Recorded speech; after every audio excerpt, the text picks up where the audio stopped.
గతంలో ఎన్టీ రామారావు గారు ఎప్పుడన్నా చిరంజీవి గారు నా అంత గొప్ప నటుడు తెలుగు ఇండస్ట్రీలో లేడు అని చెప్పి ఎప్పుడన్నా చెప్పుకోవడం చూసామా?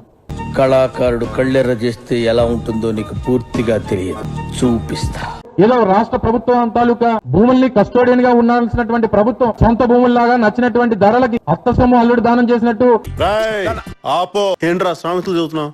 ఏ విషయాన్ని ప్లెయిన్ గా చెప్తే చూస్తారో ఏదోలో ఛానల్ మార్చేస్తారు. ఉచితానికి భూములు ఇచ్చినటువంటి ఆ సంస్థలు తప్ప కొత్త సంస్థల పేర్లు చెప్పు. మిమ్మల్ని ఎక్కడో చూసినట్టుందండి. వాళ్ళు గ్లోబల్ ఇన్వెస్టర్ సమిట్ అనే ఒక electronic media national media person ఏమడిగారంటే, ఎందుకు సార్ పాతగాయని మళ్ళీ రేపుతారు? ఏంటా సంఘటన? గ్లోబల్ ఇన్వెస్టర్ సమిట్ అన్నారు. చాలా సంతోషం. గ్లోబల్ కంపెనీల పేర్లు చెప్పండి ఏమేమి వస్తున్నాయంటే ఆయన ఒక్క కంపెనీ చెప్పలేకపోయాడు. ఇప్పుడు 12 సంవత్సరాల క్రితం జరిగిన విషయం సార్ అది. అదే ఏంటా విషయం? చెప్తే జరిగిపోయే తప్పు కాదు సార్ అది. Last question. Up until the MOUs that were signed up until now on day 2 of the Global Investor Summit.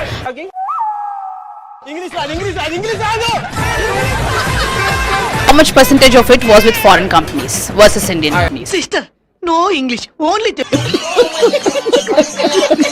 కొత్తగా తీసుకొచ్చినటువంటి సంస్థల పేర్లు చెప్పు. I need to check with that and get back to you. Estimated.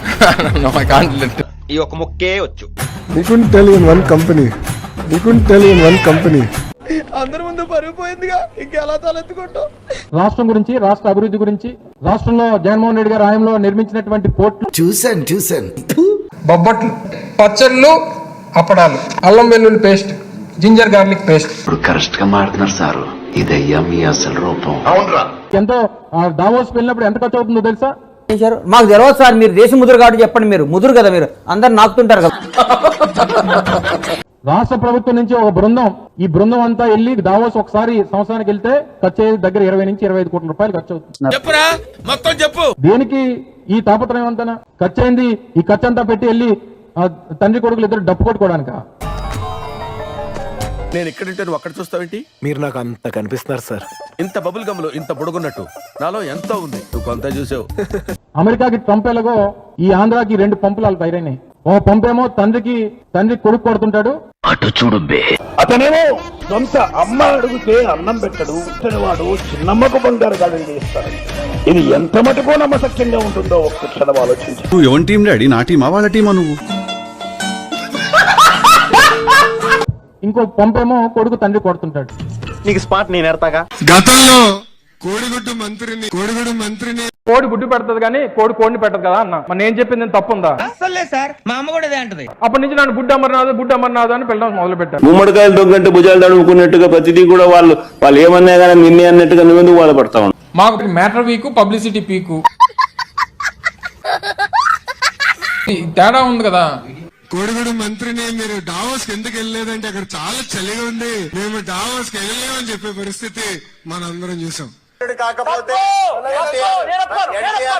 నేను Davos వెళ్ళినప్పుడు అక్కడ చలిగా ఉంటది కాబట్టి మేము వెళ్ళట్లేదు అనేటువంటి మాట ఎక్కడన్నా అన్నట్టు చూపిస్తే నేను రాజకీయాల నుంచి మానేస్తాను. ఒకసారి ఫేస్ టర్నింగ్ ఇచ్చుకోండి. అసలు మనకు ఆహ్వానమే లేనట్టు, ఆహ్వానం పలకనట్టు వారు దుష్ప్రచారాన్ని చేస్తా ఉన్నారు. సహజంగా ఈ సందర్భంలో అంటే ఈ సమయంలో దావోస్ లో -5, -10 డిగ్రీలు నడుస్తూ ఉంటది టెంపరేచర్స్.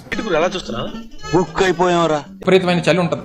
సహజంగా చలి ఉంటే ఎవరైనా స్నానం చేస్తామా? సరే అవన్నీ చెప్తాం బయటికి. మీరు మర్చిపోయారు, జనం మర్చిపోయారు, గూగుల్ మర్చిపోతగా ఇట్టా కొట్ట అట్టొచ్చా. ఊరికే మా వాళ్ళకి ఉత్సాహం కాదమ్మా, కాన్ఫిడెన్స్ ఇద్దామని అన్నాము. ఆ కాన్ఫిడెన్స్ ఓవర్ కాన్ఫిడెన్స్ అయింది. దానికి ఏం చెప్తాం? కానీ మన కర్మ ఏంటంటే నేను విజనరీ అని చెప్పి చెప్పుకునేటువంటి గొప్ప నాయకుడు దొరికాడు మనకి. ఎవరు చెప్పారు? ఎవరో చెప్తా నమ్ముతా నేను. విజనరీ అని చెప్పి ఎవరన్నారు? వాళ్ళే చెప్పారు. ఆయనే అన్నాడు. ఇలాగే సార్ కొంచెం ఆడుగా బిహేవ్ చేస్తోంది. కొంచెం ఆడుగా బిహేవ్ చేయడం కాదు సుబ్బారావు గారు, పిచ్చండి ఇది. మన గురించి, మన గొప్పతనం గురించి పక్కవాడు చెప్పాలి, లేదా మన నాయకులం అయితే మన ప్రజలు చెప్పాలి. అటు చూడు. అమర్నాథ్ గారి కోసం ఐటీ మినిస్టర్ నో ఐడియా. అసలు ఏపీలో ఐటీ మినిస్టర్ అనేది ఉండడానికి కూడా నాకు ఐడియా లేదు ఇప్పటి వరకు. పొట్టోడికి దోలు తీరిపోయింది. మనం మంచి పనులు చేస్తే మన పనులు మాట్లాడాలి తప్ప మనకు మనం గొప్పలు చెప్పుకునేటువంటి దాంట్లో. మన ఐటీ శాఖ మంత్రి నూడిల్స్ బండి, టీ బండి బలి తెచ్చారు రాష్ట్రానికి కనుక సెటైర్ చేస్తున్నారు. మీకు పేరుకి మాత్రమే ఇండస్ట్రియల్ మినిస్టర్ అంటే పవర్ అసలు మీ దగ్గర ఏం లేదండి. వ్యక్తి మన ఈ రాష్ట్రానికి దొరకడం మన దౌర్భాగ్యం. ఎదవనైపోయానన్న.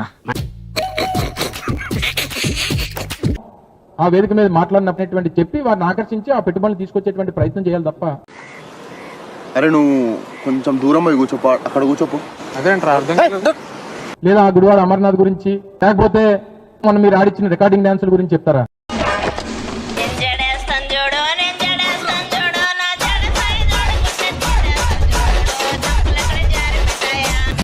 ఈ పాపనే చూడలేదు model model super model. Ramakrishna అని అనుకునే ఈ వయసులో కనీసం ఆ మాటలన్నా అనుకుంటే పుణ్యమన్నా వస్తది. ఈ మాదిరిగా చేస్తే నరకానికే పోతావు. మీరు ఏది చెప్తే కరెక్ట్ అనిపిస్తే మేము దానికే ఒప్పుకుంటాం. బాబు బయలుదేరి ఇంటికెళ్ళి ఏసి చేసుకుని పడుకో.